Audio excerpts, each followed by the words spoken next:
کہتا ہوں. اور میں اس موقع پر حضرت مولانا اعجاز احمد صاحب ندوی دامت برکاتہم امام و خطیب مسجد اہل حدیث چار مینار بنگلور سے گزارش کروں گا کہ وقت کا لحاظ رکھتے ہوئے اپنے خیالات کا اظہار فرمائیں.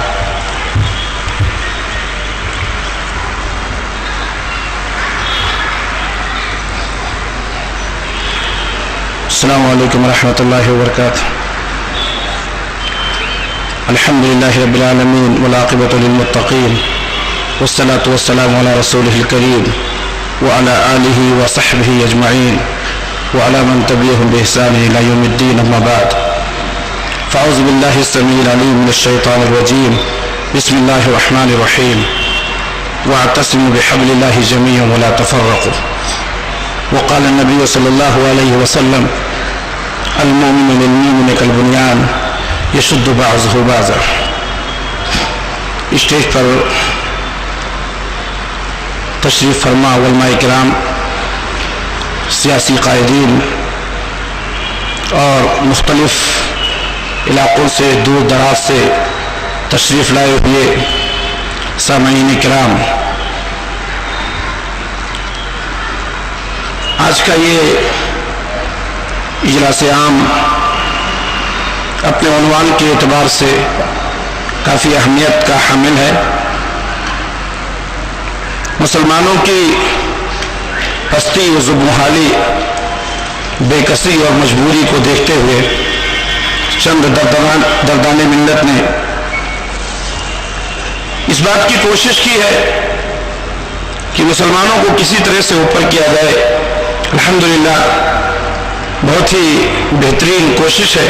اللہ سے دعا ہے کہ اللہ تعالی ہماری کوششوں کو کامیاب بنائے. آج کی اس اجلاس میں دو اہم موضوع پر تبادلہ خیال کا موقع دیا گیا ہے.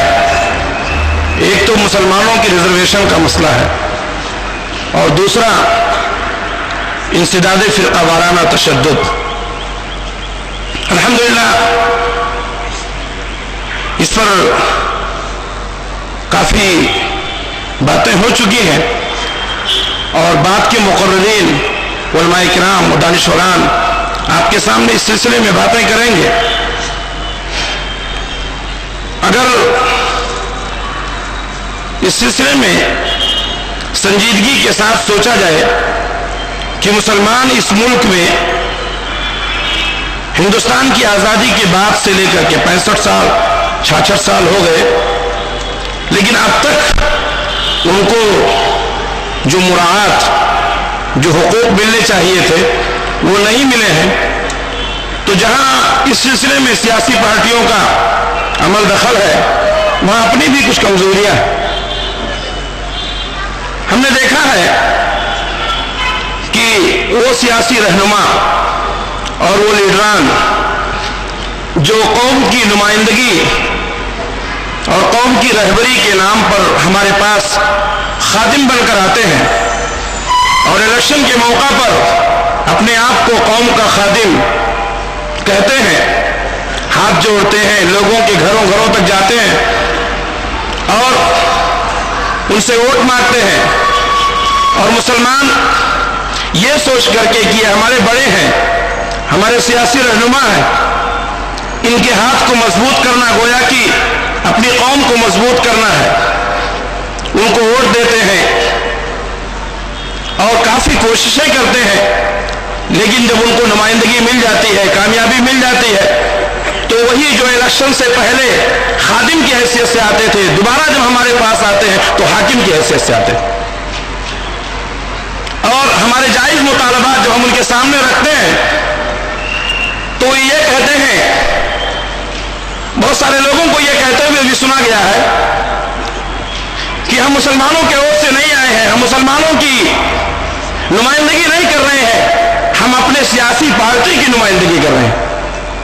یہ بہت بڑا المیہ ہے کہ مسلمانوں میں کوئی ایسا رہبر، مسلمانوں میں کوئی ایسا قائد جس کو ہم اپنا سمجھ کر کے خود اپنا ووٹ دیتے ہیں، جو خادم کی حیثیت سے قوم کے سامنے آتا ہے، جیتنے کے بعد وہ حاکم بن جاتا ہے اور ہمارے معمولی لوگوں کی آواز ان کے کان تک نہیں پہنچتی ہے. تو یہ ہماری کمزوریاں ہیں. ہماری کوئی ایسی سیاسی پالیسی ہونی چاہیے اور ہماری اتحاد میں وہ طاقت ہونا چاہیے کہ جو شخص ہمارے پاس ووٹ لینے کے لیے آتا ہے، مسلمانوں کو ووٹ بیلنس سمجھتا ہے اور صرف ووٹ لینے کے لیے آتا ہے، ہماری کوئی ایسی اجتماعی طاقت ہو کہ الیکشن کے موقع پر ہم ان سے باقاعدہ معاہدہ کریں کہ وہ جیتنے کے بعد اپنی پارٹی کی طرف سے مسلمانوں کو کیا حقوق دیں گے. لیکن اس سلسلے میں ہماری پالیسی نہیں ہے. آج ہماری پالیسی نہ ہونے کی وجہ سے آج ہم بہت ساری مصیبتوں سے دوچار. تو پہلی فرصت میں ہمیں پالیسی تیار کرنی چاہیے اور اپنے اتحاد کا مظاہرہ کرنا چاہیے. آج مسلمانوں کی ایک یہ بھی بہت بڑی کمزوری ہے کہ لوگ مختلف فرقوں میں اور مختلف ٹولیوں میں بٹے ہوئے ہیں. ہماری آواز کے اندر اس وقت اثر ہوگا جب ہمارے اندر اتحاد پیدا ہوگا. سیاسی پارٹیاں بھی یہی دیکھتی ہیں کہ کس قوم کے اندر کتنی بڑی طاقت ہے. آج آپ کو معلوم ہے ہندوستان کے مختلف علاقوں میں جو فرقہ وارانہ فسادات ہوئے ہیں اس کی رپورٹ بھی الحمدللہ آ چکی ہے. جیسا کہ بتایا گیا کہ کمیشن بیٹھائی گئی، کمیشن کی رپورٹ آئے. اب تو ماشاءاللہ بڑے بڑے وزیر بھی گواہی دینے لگے اور پارلیمنٹ تک بھی اس کی آواز پہنچ رہی ہے. لیکن یہ سب صرف لوگوں کو اطمینان دلانے کے لیے، یہ صرف لوگوں کو خاموش کرنے کے لیے ہے. اگر یہ حقیقت ہے تو اب تک اس پر کارروائی کیوں نہیں ہوئی؟ آج دیکھا جاتا ہے کہ ہندوستان کے ایک شہر میں، ایک اسٹیٹ میں فرقہ وارانہ فساد ہوتا ہے، مسلمانوں کی دکانیں جلائی جاتی ہیں، مسلمانوں کو قتل کیا جاتا ہے، ان کی معیشت کو تباہ کیا جاتا ہے اور بعد میں خود مسلمانوں کو گرفتار کر کے جیل میں ڈالا جاتا ہے. عدالتوں کے چکر چلتے ہیں، تحقیق کے بعد عدالت سے باعزت بری کیا جاتا ہے. لیکن جب تک وہ باعزت بری ہو کر کے آتا ہے تب تک پوری میڈیا کے سامنے اس کا پورا نقشہ بدل چکا ہوتا ہے. میڈیا کے ذریعے سے اس کو یہ بتایا جاتا ہے کہ یہ دہشت گرد ہیں، انہوں نے یہ جرائم کیے ہیں. اب بتائیے ایسے لوگوں سے ملنے کے لیے کوئی شخص راضی نہیں ہوتا. آخر ہماری قوم یا ہماری قوم کے وہ رہنما اور رہبر جن کو ہم پارلیمنٹ میں، اسمبلی میں نمائندگی دیتے ہیں، وہ کس لیے دیتے ہیں؟ آخر اس سلسلے میں آواز کیوں نہیں اٹھائی جا رہی ہے؟ اس سلسلے میں ہم کو غور کرنے کی ضرورت ہے. ہمارے تمام ساتھیوں سے میں گزارش کروں گا کہ اپنی ایک سیاسی پالیسی تیار کریں اور الیکشن کے موقع پر ہم ان کو میمورنڈم دیں اور اپنی بات منوانے کی کوشش کریں. اسی طریقے سے فرقہ وارانہ تشدد کے تعلق سے، اس کی انسداد، اس کی روک تھام کے تعلق سے الحمدللہ مسلمان ہمیشہ سے امن پسند ہے. سارے لوگ اس بات کو جانتے ہیں، مانتے ہیں. اور میں اگر دعوے کے ساتھ یہ بات کہوں تو غلط نہیں ہوگا کہ ہندوستان میں وہ لوگ جو سرکاری عہدوں پر مختلف برانچز یا مختلف عہدوں سے قوم کی رہنمائی اور قوم کو جرائم سے پاک کرنے کے لیے کوشش کر رہے ہیں، اس سے کہیں زیادہ مسلمان بغیر تنخواہ کے ملک کی تعمیر میں اور اس کی ترقی میں کام کر رہا ہے. الحمدللہ مسلمانوں کا سب سے بڑا میڈیا جمعہ کا خطبہ، جمعہ کے خطبے میں ہر خطیب اپنے سامعین کو یہی بتاتا ہے کہ سنجیدگی کے ساتھ زندگی گزارو، لوگوں کے ساتھ تمہارے تعلقات کیسے ہونے چاہیے، جرائم کا ارتکاب نہ کرو. ہماری یہ تعلیم، ہماری یہ تربیت ایک ملک کی حیثیت سے نہیں، ایک قوم کی حیثیت سے، ایک ملت کی حیثیت سے ہوتی ہے. اور ہر مسلمان کو یہ بتایا جاتا ہے کہ اگر آپ قوم کی نگاہ میں مجرم ہوتے ہوئے بھی بچ سکتے ہیں تو کل قیامت کے دن اللہ رب العالمین کے یہاں نہیں بچ سکیں گے.